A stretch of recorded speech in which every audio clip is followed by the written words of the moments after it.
नमस्ते दर्शकबिन, यहाँहरूलाई स्वागत छ अलिक्जाम प्रिपरेसन नेपाल युट्युब च्यानल हेरेर बस्नुभएका सम्पूर्ण दर्शकहरूलाई। आज हामी नेपाल नागरिक उड्डयन प्राधिकरणको तयारी अन्तर्गत नेपाल नागरिक उड्डयन ऐन 2073 को बारेमा चर्चा गर्न गइरहेका छौँ। यस ऐनमा परिच्छेद 1 मा प्रारम्भिक संक्षिप्त नाम क्षेत्र तथा प्रारम्भ छ। परिच्छेद 2 भनेको हवाई क्षेत्र सार्वभौमिक तथा उपयोग। यस अन्तर्गत हवाई क्षेत्रको सार्वभौमिकता, हवाई क्षेत्रको प्रयोग, नन सेड्युल उडानको अधिकार, नियमित सेड्युल हवाई क्षेत्र, हवाई सेवा, प्रतिबन्धित तथा निषेधित हवाई क्षेत्र, हवाई क्षेत्रको अतिक्रमण, वायुयानको अनधिकृत गरेको प्रतिबन्ध। त्यस्तै परिच्छेद 3 मा हवाई सेवा उद्योग सम्बन्धी व्यवस्था, इजाजत लिनुपर्ने स्वामित्व तथा पुँजी, बिमा सम्बन्धी व्यवस्था, हवाई भाडा तथा शुल्क निर्धारण, हवाई यात्रुको अधिकार। वायुयान सञ्चालन सम्बन्धी व्यवस्था परिच्छेद 4 मा रहेको छ। वायु सेवा सञ्चालन प्रमाणपत्र, अन्य उड्डयन व्यवसाय सञ्चालन प्रमाणपत्र तथा अनुमति, वायुयान दर्ता तथा राष्ट्रियता, वायुयानको उडान योग्यता। त्यस्तै परिच्छेद 5 मा नेपाल नागरिक उड्डयन प्राधिकरणको स्थापना, प्राधिकरणको काम, कर्तव्य र अधिकार, प्राधिकरण आदेश र निर्देशन दिन सक्ने सञ्चालक समिति, सञ्चालक समितिको बैठक, अध्यक्षको काम, कर्तव्य, अधिकार र सुविधा, अध्यक्ष महानिर्देशकको नियुक्ति, महानिर्देशकको काम, कर्तव्य र अधिकार, निरीक्षण तथा जाँचबुझ गर्न सक्ने महानिरीक्षकको विशेष अधिकार, प्राधिकरणका कर्मचारीको आर्थिक अवस्था, प्राधिकरणको कोष, लेखा र लेखा परीक्षण, वार्षिक प्रतिवेदन पेश गर्ने र नेपाल सरकारसँग सम्पर्क। यो परिच्छेद 5 मा रहेको 22, मेनली 23, त्यस्तै 25, त्यस्तै 27, 28, 29, 30 को यो विशेष गरी सर्ट क्वेसनमा पनि इम्पोर्टेन्ट छ। 5 नम्बरको क्वेसनमा भने यसको एमसीक्यूमा पनि उत्तिकै इम्पोर्टेन्ट छ यसभित्रका सबै। त्यस्तै परिच्छेद 6 मा सेवा प्रदायक संस्था स्थापना सम्बन्धी व्यवस्था। त्यस्तै परिच्छेद 7 मा वायुयान दुर्घटना छानबिन सम्बन्धी व्यवस्था। यो पनि अलि इम्पोर्टेन्ट नै छ। नेपालमा वायुयानको दुर्घटना भइरहने बेला बेलामा आइरहने हुनाले यो अलि इम्पोर्टेन्ट छ। यसको पनि यो सेक्सनको परिच्छेद 7 पनि। अनि त्यसपछि परिच्छेद 8 मा हवाई सुरक्षा सम्बन्धी व्यवस्था। सुरक्षा त जहिले पनि इम्पोर्टेन्ट नै हुने भयो। एयरलाइन्सको लागि भने इक्जामको लागि पनि इम्पोर्टेन्ट नै छ यो पनि। त्यस्तै विमानस्थल सञ्चालन सम्बन्धी व्यवस्था परिच्छेद 9 मा रहेको छ।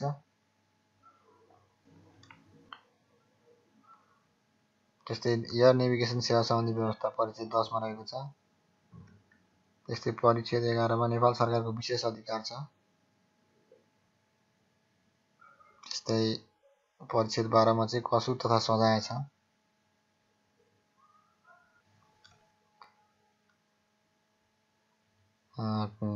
परिच्छेद 12 पनि सर्ट क्वेसनको लागि इम्पोर्टेन्ट नै च्याप्टर हो।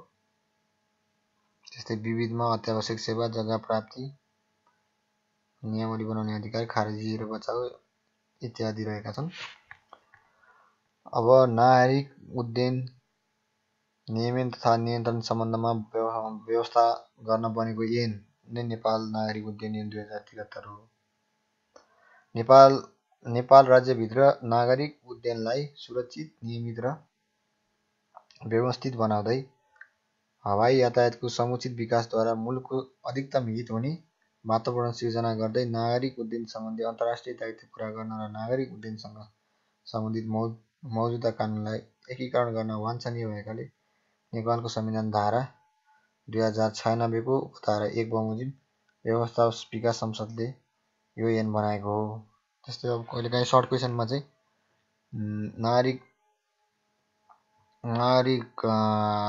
हालको नेपाल नागरिक उड्डयन ऐन 2073 संविधानको कुन धाराको व्यवस्थाले बमोजिम व्यवस्था विकास संसदले ऐन बनाएको हो भनेर सोध्न सक्छ। त्यसै पनि यो ऐनहरू चाहिँ संसदबाटै बन्ने हो।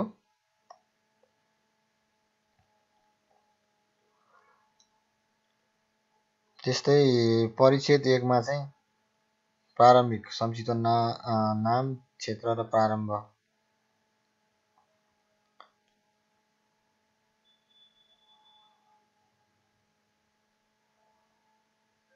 यो ऐन सैनिक वायुयान हकमा लागू हुने छैन भनेको छ। यसमा मैले ठ्याक्कै 3 नम्बरको अलि इम्पोर्टेन्ट पोइन्टहरू पढेँ।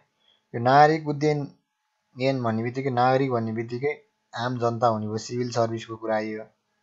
यसमा मिलिटरी सर्भिसको र मिलिटरी एयरलाइन्सको चाहिँ कुरै आउँदैन, त्यो भनेको जहिले छुट्टै हुन्छ। अब विषय भन्नाले विषय प्रसङ्ग अर्थ नलागेमा यस ऐनमा अध्यक्ष भन्नाले प्राधिकरण सञ्चालक समितिको अध्यक्ष सम्झिनुपर्छ।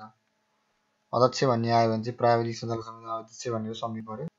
त्यस्तै आइकाओ भन्नाले नागरिक उड्डयन सम्बन्धी अन्तर्राष्ट्रिय महासन्धि बमोजिम स्थापना भएको अन्तर्राष्ट्रिय नागरिक उड्डयन सङ्गठन, इन्टरनेसनल सिभिल एभिएसन अर्गनाइजेसन भन्ने बुझ्नुपर्छ। सदस्य राष्ट्र भन्नाले आइकाओको सदस्य राष्ट्र सम्झिनुपर्छ।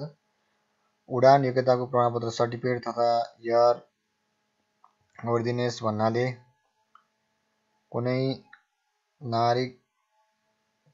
उड्डयन उपकरण जडान गर्ने योग्यताको लागि तोकिएको आवश्यकता अनुसार नै छ भने प्रमाणित गर्ने प्रमाणपत्र भन्ने सम्झाउनुपर्छ।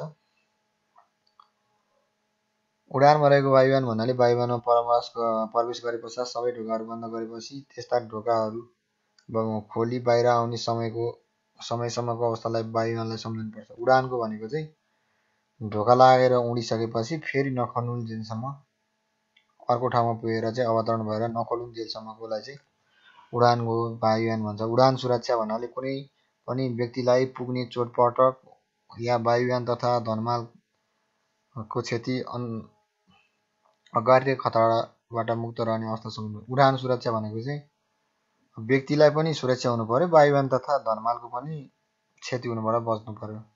सेवामा रहेको वायुयान भन्नाले अनधिकृत प्रवेशलाई रोक्नको लागि निगरानीमा राखिएको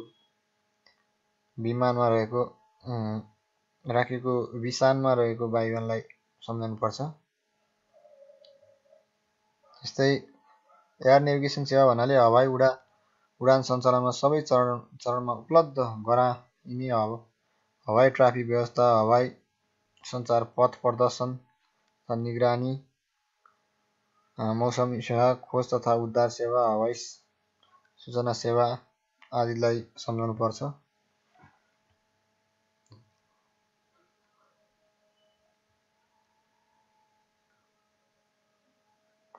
प्राधिकरण भन्नाले चाहिँ दफा 20 बमोजिम स्थापित नेपाल नागरिक उड्डयन प्राधिकरण सम्झिनुपर्छ। मन्त्रालय भन्नाले संस्कृति पर्यटन तथा नागरिक उड्डयन मन्त्रालय। यो ज्ञान चाहिँ कुन मन्त्रालय अन्तर्गत छ भन्दाखेरि संस्कृति पर्यटन तथा नागरिक उड्डयन मन्त्रालय अन्तर्गत रहेको छ। महानिर्देशक भन्नाले दफा 26 बमोजिम नियुक्त भएको प्राधिकरणको महानिर्देशकलाई सम्झिनुपर्छ। त्यस्तै वायुयान भन्नाले हावाको प्रक्रियाद्वारा वायुमण्डलमा आधारित हुन सक्ने जुनसुकै यन्त्र, यान, उपकरण सम्झाउनुपर्छ। यो शब्दले जमिनसित गाँसिएको वा नगाँसिएको बेलुन, हवाई ग्लाइडर र अन्य यस्तै प्रकृतिमा उड्ने यन्त्र समेत जनाउँछ। वायुसेवा भन्नाले यात्रु, डाक वा मालसामान ओसार पसार गर्ने जिम्मा लिए हवाई यातायात सञ्चालन गर्ने उद्देश्यले स्थापित कुनै कम्पनी, फर्म वा व्यक्तिलाई सम्झाउनुपर्छ। वायुसेवा सञ्चालन प्रमाणपत्र भन्नाले वायुसेवा सञ्चालनलाई निर्दिष्ट व्यावसायिक हवाई यातायात सञ्चालन गर्नको लागि प्राधिकरणबाट जारी गरिएको आधिकारिक प्रमाणपत्र सम्झाउनुपर्छ। विमानस्थल भनेर नि कहिलेकाहीँ अब के हो भनेर आउन सक्छ। यो एमसिक्यूमा चाहिँ विभिन्न अप्सन दिएर सोध्न सक्छ। विमानस्थल भन्नाले चाहिँ वायुयानको आगमन, उडान र सतहमा गुड्न धावनको लागि पूर्ण वा आंशिक रूपमा प्रयोग गर्ने प्रयोजनको लागि भू सतह वा जल क्षेत्र, कुनै भवन संरचना वा उपक्रमबाटै सो समेतको निर्दिष्ट क्षेत्रसम्म पर्छ। सो शब्दले हेलिकप्टर राख्ने ठाउँ, हेलिप्याडलाई समेत जनाउँछ। विमानस्थलमा हेलिप्याड पनि पर्ने भयो दर्शकबिन। समिति भन्नाले दफा 22 बमोजिम गठित प्राधिकरणको सञ्चालक समिति सम्झनुपर्छ। जस्तै हवाई क्षेत्रमाथिको सार्वभौमिकता तथा उपयोग। हवाई क्षेत्रको सार्वभौमिकता भनेको नेपालको हवाई क्षेत्र नेपाल राज्यको पूर्ण तथा अवच्छिन्न सार्वभौम अधिकार रहनेछ। नेपालको हवाई क्षेत्रमा नेपाल राज्यको पूर्ण अविच्छिन्न अधिकार रहने भयो। हवाई क्षेत्रको प्रयोग। नेपालको हवाई क्षेत्रको प्रयोग गर्दा पूर्ण रूपमा यो ऐन तथा यस ऐन अन्तर्गत बनेको नियमावलीमा व्यवस्था भए बमोजिम गर्नुपर्नेछ।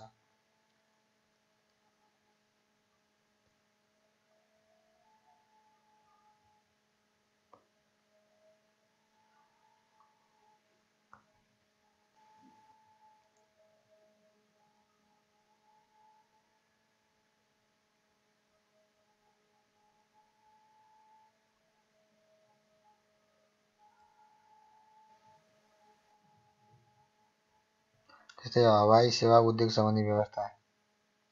या सम्बन्धी व्यवस्था नेपालमा दर्ता भए वा मुख्य कारोबार गर्ने गरी हवाई सेवा सञ्चालन गर्न वा उड्डयनसँग सम्बन्धित सेवा प्रदायक संस्था स्थापना र सञ्चालनको लागि मन्त्रालयले उपयुक्त संस्थालाई इजाजत प्रदान गर्नेछ भनेर भन्यो।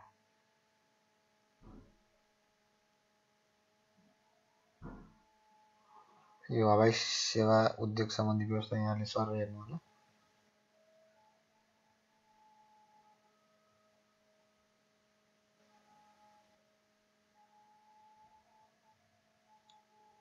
त्यस्तै वायुयान प्रमुख।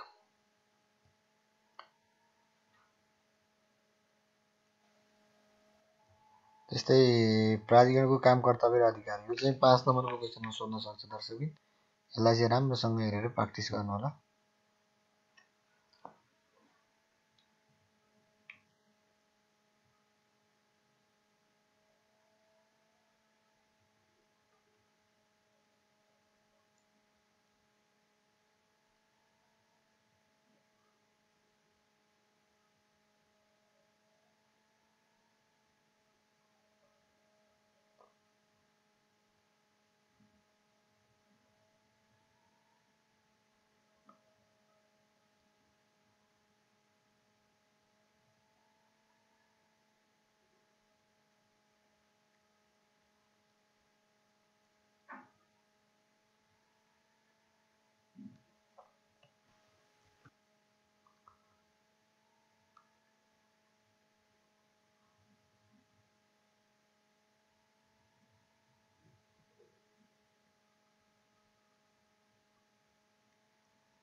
त्यस्तै प्राधिकरणको सञ्चालक समितिको बारेमा नि क्वेसन सोध्न सक्छ 5 नम्बरमा।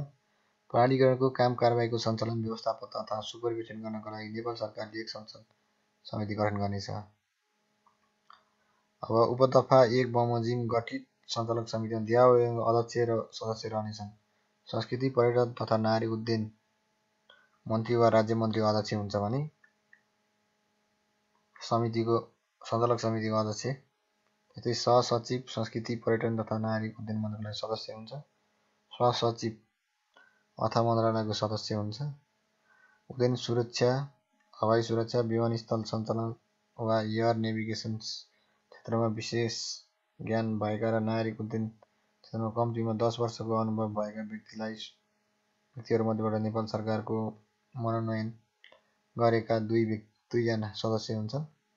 महानिर्देशक चाहिँ नेपाल नागरिक उड्डयन प्राधिकरणको महानिर्देशक चाहिँ सदस्य सचिव हुन्छन् भनेपछि 1-2 जना 10 वर्ष उमेरको 2-4 5 जनाको सञ्चालक समिति हुने भयो। अब दफा 2 को खण्ड घ बमोजिम सदस्यको पदावधि 4 वर्ष हुनेछ।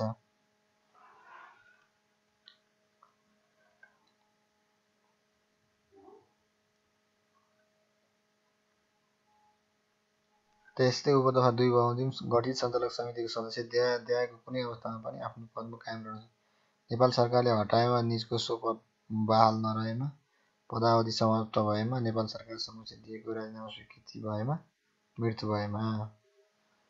महानिर्देशक बाहेक सञ्चालक समितिका अन्य पदाधिकारी पदमुक्त भएको मितिदेखि 1 वर्षसम्म प्राधिकरणको नियमनको दायरामा आउने सेवा प्रदायक संस्थामा प्रत्यक्ष वा परोक्ष रूपमा आबद्ध हुनु हुँदैन।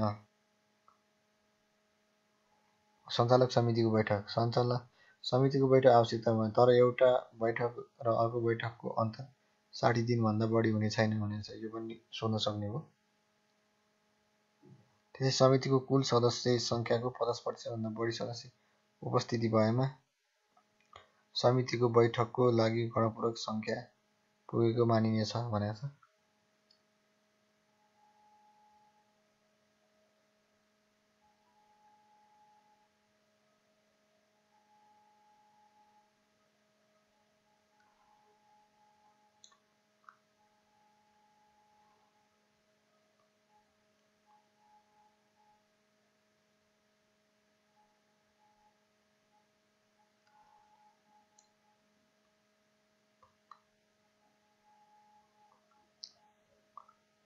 त्यस्तै यो प्राधिकरण सञ्चालक समितिको अध्यक्षको काम कर्तव्य अधिकार। समिति बैठकमा छलफल गरिने विषयको प्राथमिकता क्रम निर्धारण गर्ने, प्राधिकरणद्वारा सञ्चालित योजना तथा कार्यक्रमको अनुगमन तथा मूल्याङ्कन गर्ने गराउने र तत्सम्बन्धमा आवश्यक निर्देशन दिने, यो एन वा एसएन अन्तर्गत बनेका नियममा उल्लेख भएमा बाहेक तथा विशेष परिस्थितिमा प्राधिकरणको उद्देश्य पूरा गर्नको निम्ति जुनसुकै काम कारबाही गर्न वा गराउनको आवश्यक निर्देशन दिने, प्राधिकरणको काम कारबाही व्यवस्थित, प्रभावकारी, लागुपर्दो र सुचारू रूपबाट सञ्चालन गर्ने गराउने।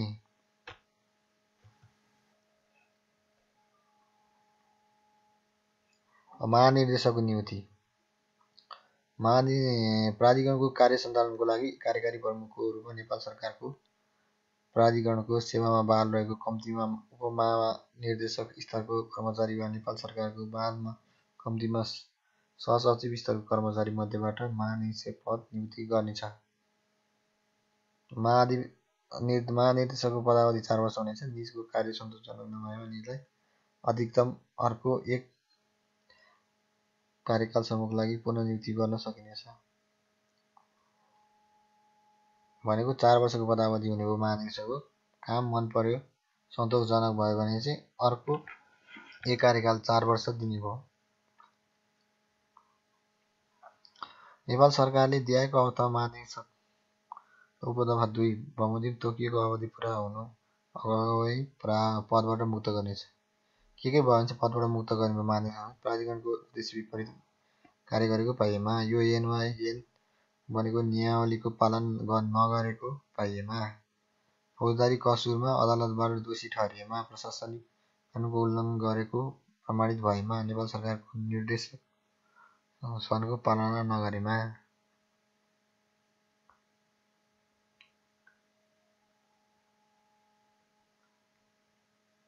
त्यस्तै महानिर्देशकको काम कर्तव्य अधिकार भनेको चाहिँ प्राधिकरणको दैनिक प्रशासनको सञ्चालन एवं व्यवस्थापन गरी एसएनको कार्यान्वयन गर्न वा तथा प्राधिकरणको सञ्चालनको लागि आवश्यक पर्ने कानुनी मसौदा तयार गरी स्वीकृतिका लागि सिफारिस गर्ने।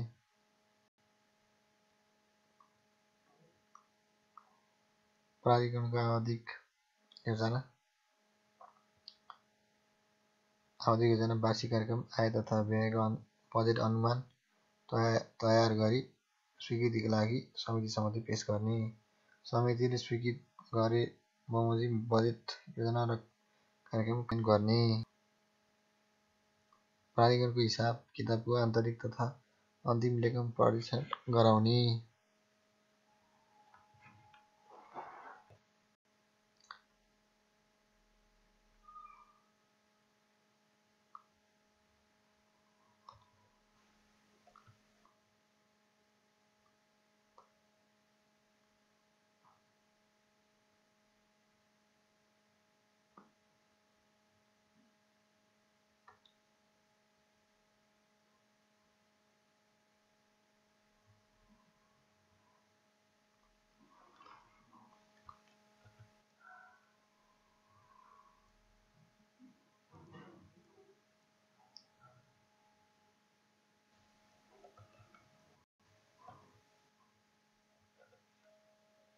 त्यस्तै यो परिच्छेद 7 मा पनि इम्पोर्टेन्ट छ। वायुयान दुर्घटना छानबिन सम्बन्धी व्यवस्था। गम्भीर हवाई घटना तथा दुर्घटना छानबिन। नेपाल राज्यको भूभागभित्र हुने वायुयानसँग सम्बन्धित जुनसुकै दुर्घटना वा गम्भीर घटनाको जाँचबुझ गर्ने अधिकार नेपाल सरकारलाई हुनेछ। वायुयान दुर्घटना तथा गम्भीर घटनाको निष्पक्ष जाँचबुझको लागि नेपाल सरकारले एक स्वायत्त निकाय स्थापना गर्न सक्नेछ। उपदफा 2 बमोजिम निकाय स्थापना नभएसम्मको लागि नेपाल सरकारले वायुयान दुर्घटना जाँचको क्षेत्रमा तक्षशिलता हासिल गरेका व्यक्तिलाई अनुसन्धानकर्ताको रूपमा तोकी निष्पक्ष जाँचबुझ गराउन सक्नेछ। उपनियम 3 मा जुनसुकै कुरा लेखिए भए तापनि कुनै पनि दुर्घटनाको सम्बन्धमा विस्तृत जाँचबुझ गर्नु परेमा नेपाल सरकारको आवश्यक स्रोत साधनसहित अधिकार सम्पन्न दुर्घटना जाँचबुझ आयोग गठन गर्न सक्नेछ। कुनै दुर्घटनाको सम्बन्धमा नेपाल सरकारले आपसी सहमति वा सम्झौता बमोजिम अर्को राष्ट्रलाई पूर्ण वा आंशिक रूपमा छानबिन कार्य गर्नको लागि अधिकार प्रत्यायोजन गर्न सक्नेछ। अन्य मुलुकमा हुने हवाई दुर्घटना जाँचमा प्रतिनिधित्व गर्नका लागि वायुयानको दर्ताको राष्ट्र वा वायुयानको सञ्चालकको राष्ट्रको हैसियतले नेपाल सरकारले आधिकारिक प्रतिनिधित्व तोक्न सक्नेछ। वायुयान दुर्घटना तथा गम्भीर घटनाको छानबिन सम्बन्धी अन्य व्यवस्था तोकिए बमोजिम हुनेछ। नेपाल राज्यको भूभाग हुने वायुयानसँग सम्बन्धित जुनसुकै घटनाको जाँचबुझ गर्ने अधिकार महानिर्देशकलाई हुनेछ। उपदफा 1 बमोजिम छानबिन समितिको अन्य व्यवस्था महानिर्देशकको तोकी बमोजिम हुनेछ।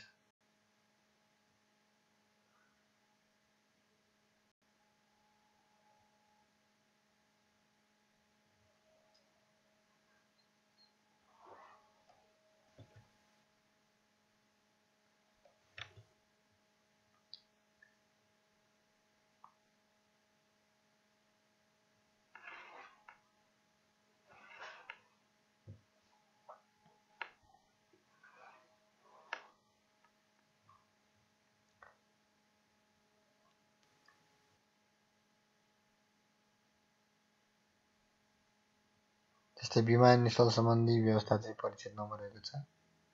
विमानस्थल निर्माण तथा सञ्चालन। नेपाल सरकारको पूर्व स्वीकृति बिना नेपालभित्र कुनै पनि विमानस्थल निर्माण हुन पाइने छैन। नेपाल सरकारको स्वीकृति लिई सरकारी वा निजी संस्थाले विमानस्थल निर्माण, विकास तथा सञ्चालन गर्न सक्नेछ। विमानस्थल निर्माण गर्ने कार्यको लागि नेपाल सरकारले 4 किल्ला तोकी विमानस्थल क्षेत्र निर्धारण गर्नुपर्नेछ।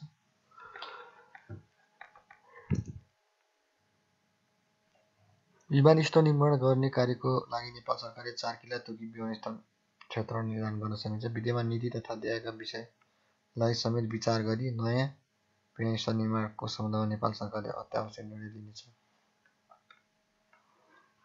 भौगोलिक तथा वातावरणीय दृष्टिले प्रस्तावित स्थानको उपयुक्तता, सञ्चालनको दृष्टिले सम्भाव्यता, व्यावसायिक सम्भाव्यता, स्थानीय तथा वैदेशिक लगानीका सम्भाव्यता, सामाजिक दायित्व।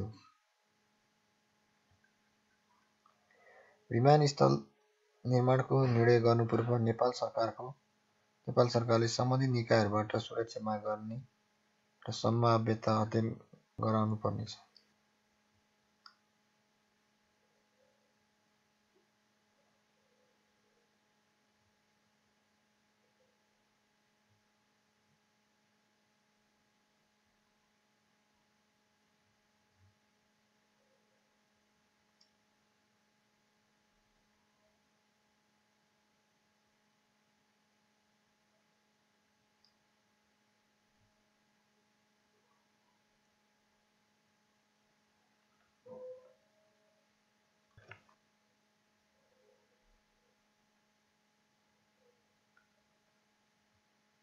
चराचुरुङ्गी तथा वन्यजन्तु नियन्त्रण।